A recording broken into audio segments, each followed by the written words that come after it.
생명의 주님, 새로운 한 주를 허락하여 주심에 감사드립니다.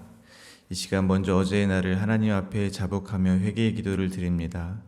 저희들의 언어를 돌아봅니다. 사람을 살리는 말을 하지 않고 형제의 마음을 괴롭게 하는 말을 하였습니다. 하나님을 인정하는 말을 하지 않고 의심하는 말을 하였습니다. 감사보다는 불평하였음을 용서하여 주시옵소서. 말씀을 전하고 듣는 이 시간 성령님의 도움을 구합니다. 성령 하나님 도와주셔서 주님의 마음을 온전히 전하게 하시고 깨닫게 하여 주시옵소서. 예수 그리스도의 이름으로 기도하오며, 하늘에 계신 아버지, 오늘 제가 주님의 임재 안에서 살고 주님을 더욱더 기쁘시게 하기를 기도합니다. 주 예수님, 오늘 제가 저의 십자가를 지고 주님을 따르기를 기도합니다. 성령님, 오늘 성령님이 저를 충만하게 채워주시고 성령의 열매, 사랑과 희락과 화평과 오래 참음과 자비와 양성과 충성과 온유와 절제가 제 삶 속에서 익어갈 수 있도록 해 주시기를 기도합니다. 아멘. 말씀을 나누겠습니다. 오늘 저희들에게 주신 하나님의 말씀은 마가복음 6장 14절에서 29절까지의 말씀입니다. 저와 여러분이 한 절씩 교독하겠습니다. 이에 예수의 이름이 드러난지라 헤롯 왕이 듣고 이르되 이는 세례 요한이 죽은 자 가운데서 살아났도다. 그러므로 이런 능력이 그 속에서 일어나느니라 하고, 어떤 이는 그가 엘리야라 하고 또 어떤 이는 그가 선지자니 옛 선지자 중에 하나와 같다 하되, 헤롯은 듣고 이르되 내가 목벤 요한 그가 살아났다 하더라. 전에 헤롯이 자기가 동생 빌립이 아내 헤로디아에게 장가된 고로 이 여자를 위하여 사람을 보내어 요한을 잡아 옥에 가두었으니, 이는 요한이 헤롯에게 말하되 동생의 아내를 취한 것이 옳지 않다 하였음이라. 헤로디아가 요한을 원수로 여겨 죽이고자 하였으되 하지 못한 것은, 헤롯이 요한을 의롭고 거룩한 사람으로 알고 두려워하여 보호하며 또 그의 말을 들을 때에 크게 번뇌를 하면서도 달갑게 들음이러라. 마침 기회가 좋은 날이 왔으니 곧 헤롯이 자기 생일에 대신들과 천부장들과 갈릴리의 귀인들로 더불어 잔치할세. 헤로디아의 딸이 친히 들어와 춤을 추어 헤롯과 그와 함께 앉은 자들을 기쁘게 한지라.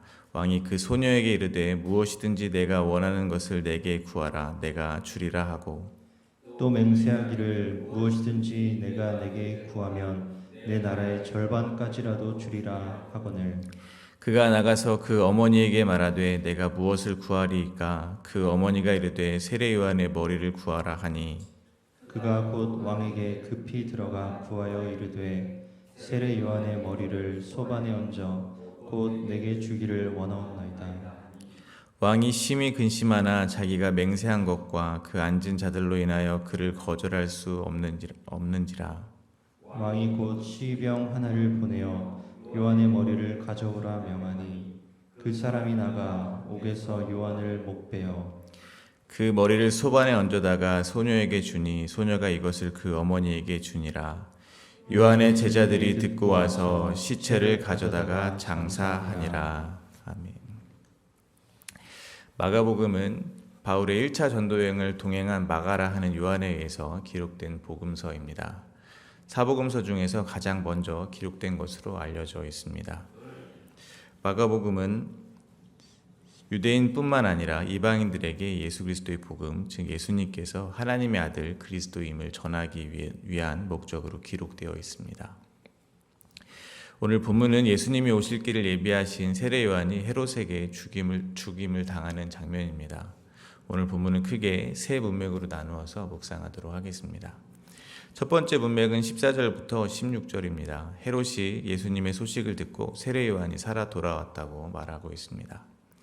두 번째 문맥은 17절부터 20절입니다. 전에 세례 요한은 헤롯과 헤로디아의 결혼이 옳지 않다고 선포했고, 그로 인해 헤로디아는 요한을 원수로 여겼지만 헤롯은 요한을 의롭고 거룩한 사람으로 여겼습니다. 세 번째 문맥은 21절부터 29절입니다. 세례 요한은 헤롯에게 목배임을 당해 죽었음이 기록되어 있습니다. 먼저 14절입니다. 이에 예수의 이름이 드러난지라 헤롯 왕이 듣고 이르되 이는 세례 요한이 죽은 자 가운데서 살아났도다. 그러므로 이런 능력이 그 속에서 일어나느니라. 14절은 이에라고 시작하고 있습니다. 이는 13절 이전의 내용과 연결하는 것입니다. 예수님은 12제자를 부르시고 둘씩 짝을 지어 보내시며 귀신을 제어하는 능력을 주셨습니다. 6장 12절과 13절에 의하면 제자들이 나가서 회개하라 전파하고 많은 귀신을 쫓아내며 많은 병자에게 기름을 발라 고치는 일을 했음을 알 수가 있습니다. 이에 무엇이 드러난 것입니까? 이에 제자들의 이름이 드러난 것이 아닙니다. 이에 예수님의 이름이 드러났다는 것입니다. 여기서 깨달을 수 있는 것은 올바른 사역의 결과가 무엇인가 하는 것입니다. 예수 그리스도를 전하는 사역의 결과는 절대로 사역을 한 그 사람의 이름이 드러나지 않는다는 것입니다. 사과나무를 심으면 사과가 납니다. 포도나무를 심으면 포도가 납니다. 그러므로 만약 저희가 사역을 통해 예수 그리스도라는 복음의 씨를 정말 잘 심었다면 자라나 나무가 되고 열매를 맺는 것은 다름이 아닌 예수 그리스도여야 한다는 것입니다. 그러나 많은 경우 예수 그리스도를 이용하여 자기의 이름을 심는 것을 저희는 볼 수가 있습니다. 사역자의 이름이 드러나는 경우가 많다는 것입니다. 사역을 통해 자기가 부인되는 것이 아니라 자기를 증명하여 힘이 더 세졌기 때문입니다. 그러한 경우 10중 8구 교회 안에는 서로 섬김의 모습이 아니라 누가 더 높아지느냐의 경쟁이 일어나게 되어 있습니다. 왜냐하면 힘은 세력을 만들게 되기 때문입니다. 하지만 이것은 마치 길을 잃어버리는 것과 같은 것이라고 생각합니다.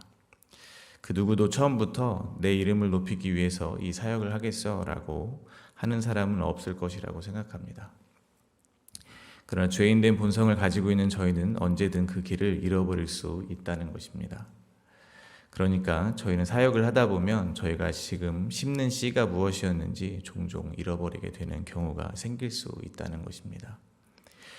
요한복음에서 예수님께서는 어떻게 하면 썩을 양식을 위하여 일하지 않고 영생을 알 수 있는 양식을 위하여 일할 수 있는지를 묻는 제자들에게 다음과 같이 대답하셨습니다. 요한복음 6장 28절과 29절입니다. 그들이 묻되 우리가 어떻게 하여야 하나님의 일을 하오리까? 예수께서 대답하여 이르시되 하나님께서 보내신 이를 믿는 것이 하나님의 일이라 하시니. 예수님은 영생을 알 수 있는 양식을 위하여 해야 하는 일은 그 하나님의 일은 곧 하나님께서 보내신 이, 즉 예수 그리스도를 믿는 것이라고 대답을 해주신 것입니다.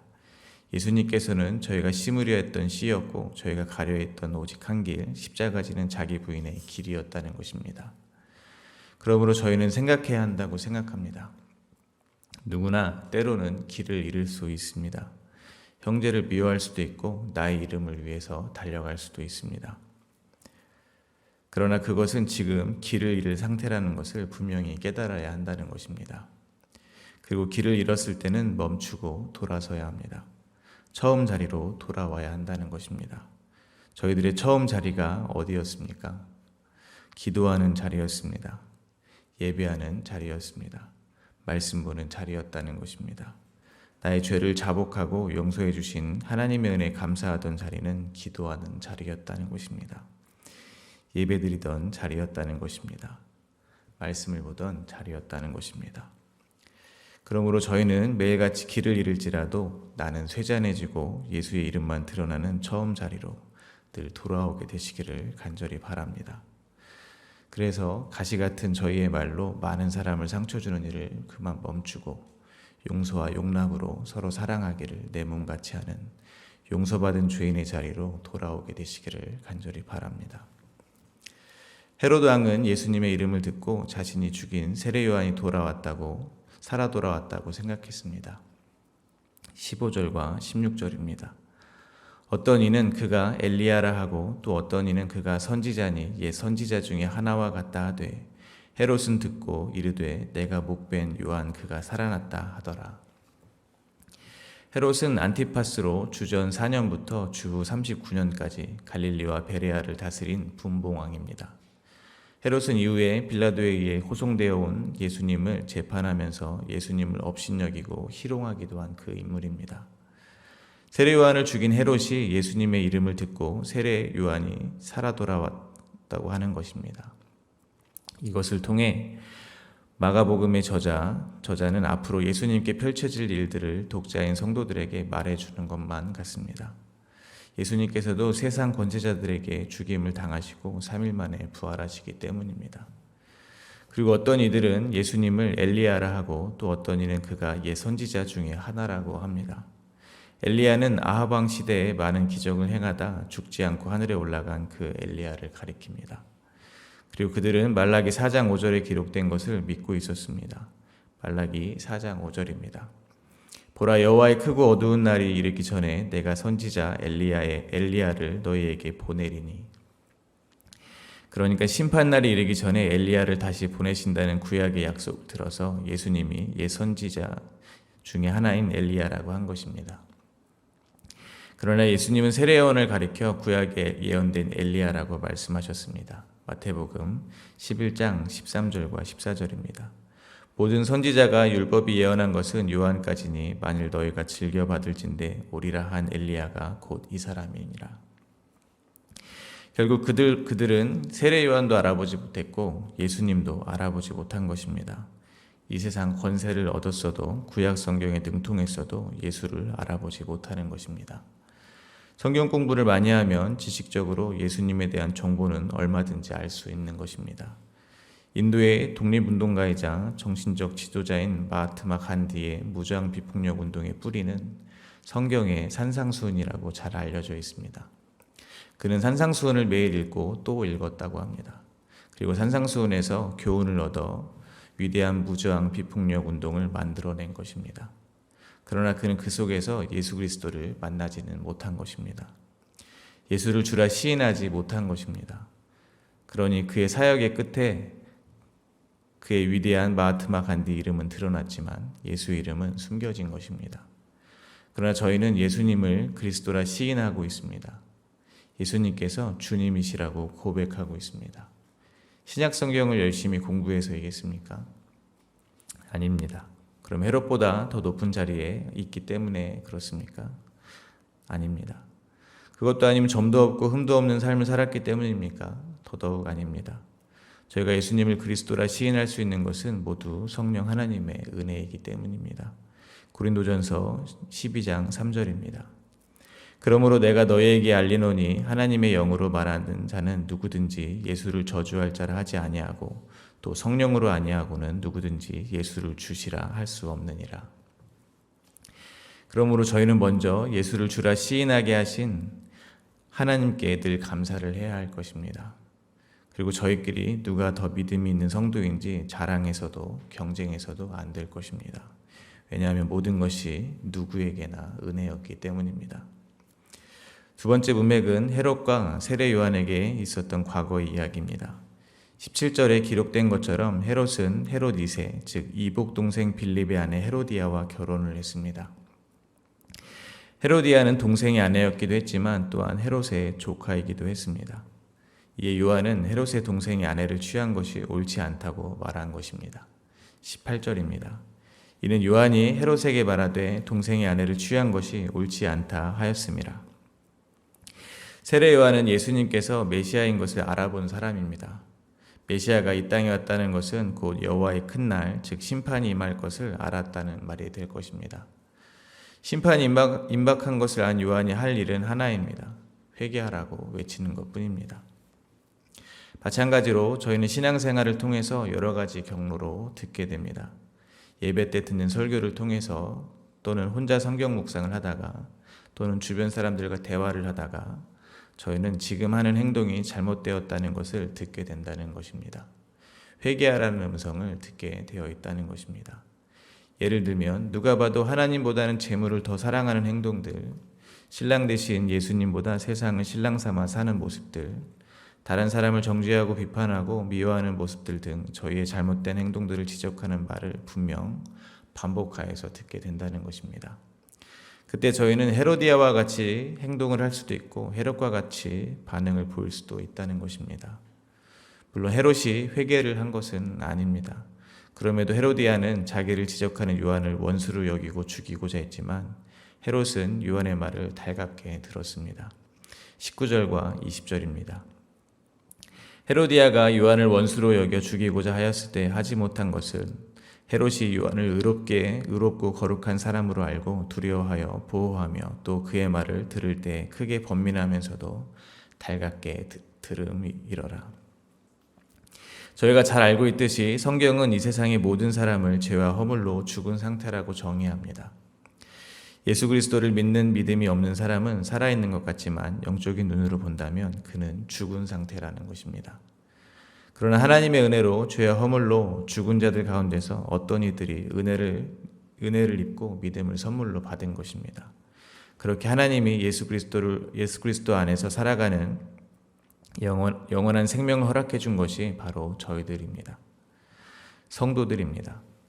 그러나 저희는 이 땅에서 육을 입고 사는 동안 광야 인생을 지나며 저에게 쏟아부어진 하나님의 은혜가 어떤 것인지를 반드시 배워야 한다는 것입니다. 그러기 위해서 저희가 얼마나 죄인인가를 폭로당하는 삶을 살 수밖에 없다는 것입니다. 그러므로 저희는 깨달아야 한다고 생각합니다. 죄를 짓고 안 짓고의 문제가 아닙니다. 더 중요한 것은 골수까지 숨겨둔 죄가 드러났을 때 저희가 어떠한 반응을 보이는가라는 것입니다. 저희는 어쩌면 내 골수까지 숨겨둔 죄를 드러내는 사람을 만나면 겉으로는 그 지적을 달게 듣는 것 같지만 사실은 헤로디아처럼 강한 힘과 권세가 없기 때문에 가만히 있는 것은 아닌지 모르겠습니다. 더 나아가 하나님께 엎드리는 저희의 마음을 돌아보게 되기를 또한 바랍니다. 마음 같아서는 하나님도 내 손에 쥐고 이리 흔들고 저리 흔들고 싶은데 하나님보다 힘이 없어서 그저 말을 듣는 척하는 것이 저희들의 신앙생활은 아닌지 돌아보게 되기를 바랍니다. 쉽게 말해서 하나님이 아무런 복도 주시지 않아도 아무런 상급도 주시지 않아도 아무런 위로나 심지어 은혜를 부어주지 않아도 오직 주님만을 바라보며 예배를 드릴 수 있는지 돌아보게 되시기를 바랍니다. 반면에 헤롯은 요한의 말을 달갑게 들었습니다. 왜냐하면 요한을 의롭고 거룩한 사람으로 알고 두려워했기 때문입니다. 그는 헤로디아가 요한을 죽이고 싶어하는 것을 알고 보호해 주었습니다. 그리고 그의 말을 들으며 번민하면서도 달갑게 들었습니다. 마찬가지로 저희는 저희가 죄악 가운데 있을 때 그것이 잘못된 행동임을 지적하는 소리를 달갑게 들어야 할 것입니다. 왜냐하면 저희가 알고 있듯이 저의 삶에 의롭고 거룩한 분은 오직 예수 그리스도 한 분이기 때문입니다. 예수님의 영, 즉 성령 하나님께서 저에게 하시는 일이 바로 죄에 대해서 깨닫게 해주시는 것이기 때문입니다. 헤롯은 회개하지 못했지만 저희는 성령이 계심으로 회개할 수 있다는 것을 믿으시기 바랍니다. 그러므로 포기하지 마시기를 바랍니다. 그냥 이렇게 살지 하면서 틀어진 관계, 미워하는 마음, 잘못된 습관, 성공에 대한 집착, 재물에 대한 탐욕 등을 그냥 두지 마시고 끊임없이 성령 하나님께 도움을 구하며 그것들로부터 돌아서게 되시기를 바랍니다. 이어지는 21절부터 29절까지는 헤로디아의 계략으로 헤롯이 세례 요한의 머리를 베어서 죽음에 이르게 했음이 기록되어 있습니다. 헤로디아는 헤롯의 생일에 대신들과 천부장들과 갈릴리의 귀인들과 함께 잔치를 벌이는 날 헤로디아의 딸에게 춤을 추게 했습니다. 22절과 23절입니다. 헤로디아의 딸이 친히 들어와 춤을 추어 헤롯과 그와 함께 앉은 자들을 기쁘게 한지라. 왕이 그 소녀에게 이르되 무엇이든지 내가 원하는 것을 내게 구하라. 내가 주리라 하고 또 맹세하기를 무엇이든지 내가 내게 구하면 내 나라의 절반까지도 주리라 하거늘. 22절에서 기쁘게 하다로 번역된 단어는 성적인 관심이나 만족을 표현하는 말입니다. 그러니까 지금 이 자리가 아주 건전한 자리는 아니었음을 추측할 수 있습니다. 즉 헤로디아를 통해서 저희는 인간이 자기 목적을 위해서 자신의 자녀까지 이용할 수 있는 악한 본성을 가졌다는 것을 다시 한번 볼 수 있습니다.